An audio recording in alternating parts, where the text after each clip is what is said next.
Hey guys, it's Ker-Leen, and I want to thank you so much for tuning into this video. You're probably watching this on any one of my social media platforms, and thank you for taking the time out of your day to watch.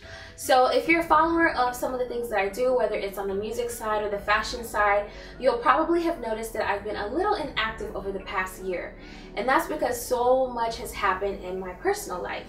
So my hubby and I wanted to wait until it was the right time to share with the public what has been happening, and we really feel like now is the perfect time. We feel like God is telling us, share your testimony, and hopefully this video will help you guys out in your personal life if you've ever gone through something similar.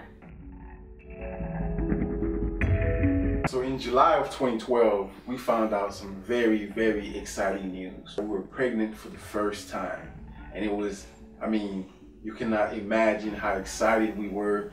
We've never been pregnant before, and it was kind of like, it was even unexpected because we weren't actively trying not to get pregnant, but we weren't expecting to get pregnant at that time either. So of course, being, newbies, first thing we did, I mean, with the pregnancy test in hand, we're already calling family members and calling everyone, telling them that we're pregnant because we were just so excited. We didn't know any better. But a week later, we were in the hospital at the emergency room. And it was very, very tough. We didn't know what to expect. My wife started experiencing some discomfort. I believe she had some spotting at that time.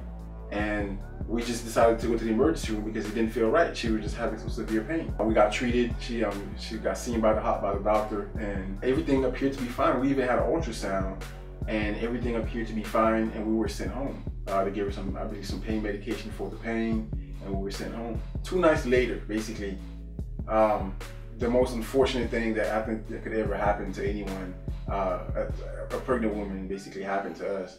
My wife, she was up using the restroom, still feeling pain and discomfort, and she passed something. She knew, she kind of by instinct, and as a woman, she kind of knew. They did another ultrasound and checked around, and the doctor came into the room and told us the unfortunate news. That was our first pregnancy and our first miscarriage that we've had. That was back in July of 2012.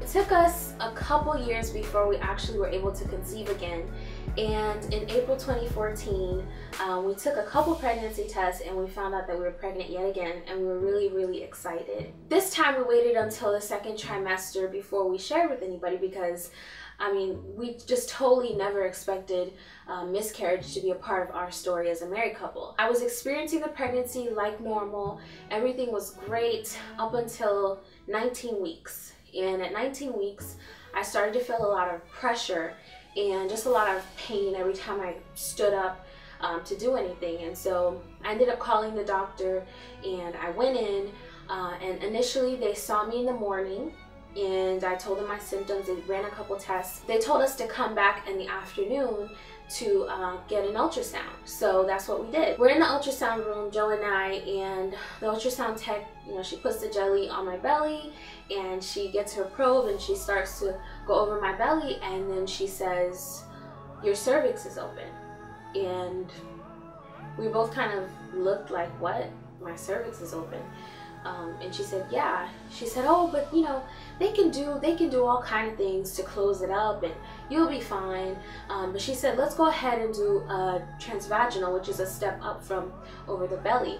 And so she started to do the transvaginal exam, and she saw that I had no cervix left. And I just remember her saying something like, "There's nothing there."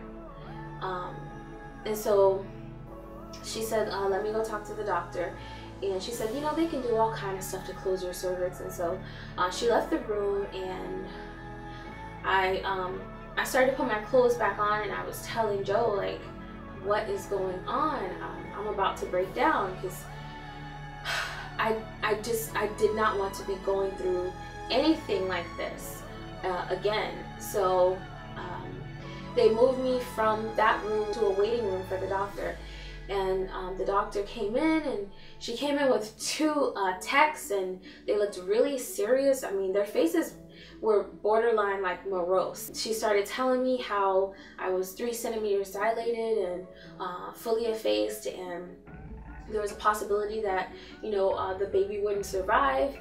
She said that they could do an emergent cerclage, which is a life-saving measure, but because of the rate at which my cervix was dilated, they weren't sure that it would even work. So she said she probably didn't want to put me through that because my body would tear through the cerclage. We went to the hospital, and a specialist came in, I think the next morning, and they told us basically the same thing, that they couldn't do the emergent cerclage, and basically was telling me I could either end it now, you know, abort my baby, or I could wait and see. So of course we chose to wait and see, and I ended up being at the hospital for 9 days before my body just started to go into labor. And on August 7, 2014, I went into labor and delivered a 20-week baby boy. We named him Corbin, and we got to spend 1.5 to 2 hours with him before his heart stopped beating. He was so beautiful, and it was the most bittersweet moment of my life, because I got to hold and feel and look at my baby and smell him and see what God had been creating inside of me for like 5 months. And at the same time, we had to hold him and we had to watch him die, essentially, because his heart just got slower and slower and slower. Yeah, that was our second miscarriage. After that, we were really, really depressed, especially me, because I felt like I let my baby down because he was in my body, and I felt like, well, maybe if I listened to some of the signs my body was giving me before, I would have caught it in time and they would have been able to give me an emergent cerclage. And I went through all of these thoughts, and I was questioning myself, and at one point I questioned why God would put me through that. And I was really depressed for a time. It didn't matter what anyone said to me at the time. I honestly felt like no one understood unless you had been through the exact same thing. And I was able to find a couple women. I found some forums online, and I started reading all about my condition, incompetent cervix. Eventually I found out about a few doctors who perform this really amazing procedure that's superior to the procedure that they typically offer you, and that procedure is called the TAC. And so I wanted to get the TAC. In November of 2014, we found out that we were pregnant for the 3rd time. That was probably like the most confusing bunch of emotions. We were actively trying to get pregnant again, but it's kind of, we were expecting it, but when it actually happened and we got the test that said positive, just didn't know how to react. We were downstairs, literally downstairs in our kitchen, looking at the test. My wife, she came out of the restroom with the test in hand, and it was a positive test. I mean, I just don't even know. We were looking at it and it was positive, and I'm sitting there saying, you know what? Let's wait a couple days and test again, just because I just want to be absolutely sure. Waited a couple days. The first test was on a Friday. On Sunday, we went and bought another pregnancy test. We tested again, and it was emphatically yes. It was a definitive yes. There was no question about it. I mean, it took seconds, and we had the answer. So, thank God, we're pregnant again. So now all the real trouble starts, because what are we gonna do?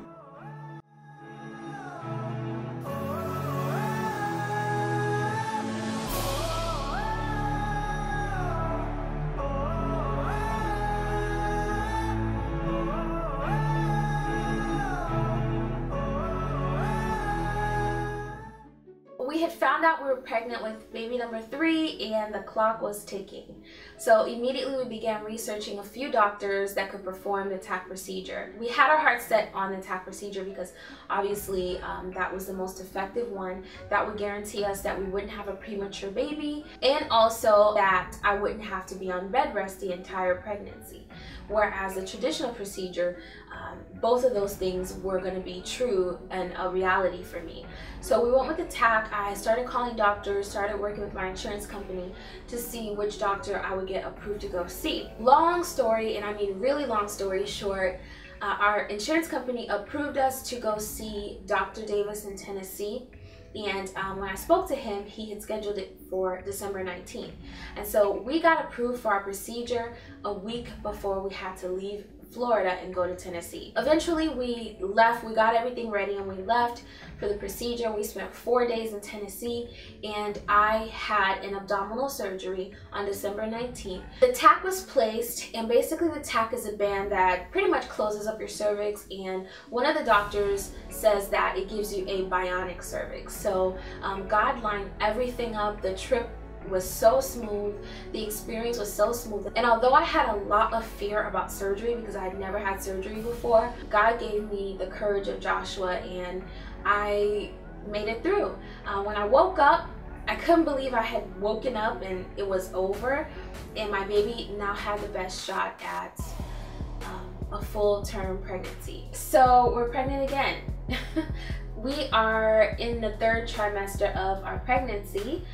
This is pregnancy number 3, and we have been documenting our journey since the beginning of this pregnancy up until now. So why did we keep our pregnancy private? I'm sure that's what you guys are all wondering. Obviously you heard our story, so you probably have some inkling, but one of the first reasons is that we wanted that intimacy between us as a couple and also between us and God. I feel like a lot of times people have great intentions, and when you go through hard times, everyone wants to, you know, just give you advice and share, and that's great and that's awesome.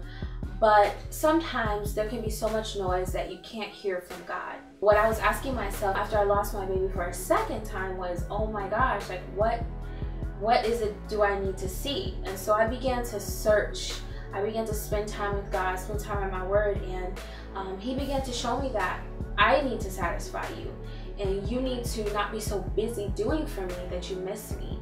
So that became my purpose during that time. That's like the biggest thing. A lot of people think that they feel they always have to say something, or they always have to have these clever words to tell somebody when they're going through something, when it's not necessarily true. The biggest thing is really just being there for the person, for whatever it is that they need, not what you feel like you have to tell them. That's the biggest mistake and misconception people have about helping someone through tragedy. Really, just ask them, what can I do for you? Can I bring you lunch today? Can we have lunch? Can we do this? Simple things, not necessarily just these magic words that everyone thinks that they have to utter. The second reason why we decided to keep it private this time was to protect our family from gossip. A lot of times when things like this happen, they're really sensitive, and the information can leave your inner circle and kind of bleed out to people that you don't know, and that happened to us, and we didn't like that. We didn't like the way that felt. So this time around we said we wanted to control our story and our business and protect our family, and so that's exactly what we did. So the third reason why we decided to keep it private is we wanted a chance to tell our own story. Reason number 2 kind of led me into reason number 3. A lot of times when the information gets into the wrong hands, your story is told and it's not told accurately or entirely. And so we know what God was doing in our lives and how he was using us and what he was teaching us. And we wanted to share this with you guys at the right time, when God said it was time, not when anyone else did. So here we are, sharing it with you guys. This is really nerve-wracking because you know, I had all these negative feelings associated with sharing, because every time we share with someone, something crazy happened. Here we are, you know, in our 3rd trimester, and we're sharing it with the world.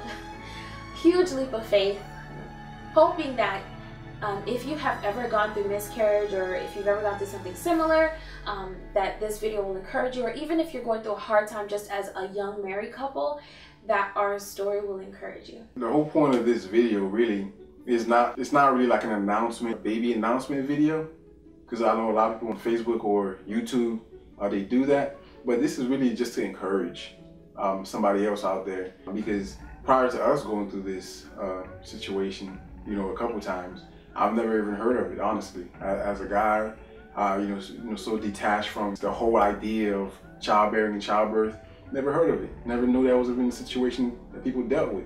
We're doing this video because I want to just educate, just let somebody know that if you're going through this, you're not alone, and it's not something that, you know, to be ashamed of or to feel bad about, but it's something that happens. It happens to so many people. You know, a lot more people than you think.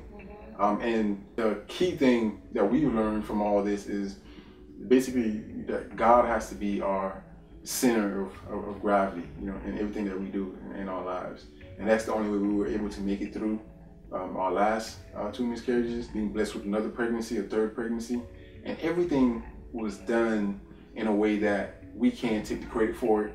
No one else can take the credit for it but God. Just because everything lined up perfectly for us to get pregnant at a certain time, to have our surgery scheduled at a certain time, to be able to make the drive, you know, 10, 11 hours, for my job to be flexible enough where I could just, you know what, they called us, we approved 1 week, and the next week we were on the road. I don't want to just ramble on and on, but I want you to understand really the purpose of why we're doing this and how great God is. I can't wait to meet our baby and to be able to share these experiences with our baby and just the wisdom that we've gained from the things that we've gone through, and to instill those things in our baby's life.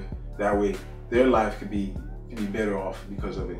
Because I believe everything happened for a reason, and there's something to be learned in all those circumstances. So if you're going through something tough in your life right now, there's a reason for it. And just hold on, and God will carry you through it. Yeah. You just gotta trust and believe. Definitely. For those who are interested, like I said, we have been vlogging our entire experience this pregnancy up till now, and all of those vlogs are going to be posted on my YouTube channel. So if you are interested, if you're going through something similar, if you'd like to understand what we went through, then definitely check out my YouTube channel. All the videos will be there. We'll see you guys really, really soon. Feel thorns where my crown was. I'll be weak, but I'm alive from the dust until dawn. Yeah, I'll survive, cause I got sweet victory. Nobody can take it from me. Sweet victory, cause I got sweet victory. Yeah. Toast to the king. Cheers to the ceiling, feeling good, we gon' make it to the finish. Sweet victory! You hear me? Holla if you feel me. We still running even though we limping. Sweet victory! Cause we winning, yeah you know we winning. Even though we win it, we still in it. Sweet victory! Cause we winning, yeah you know we winning, now we living. Sweet victory, yeah.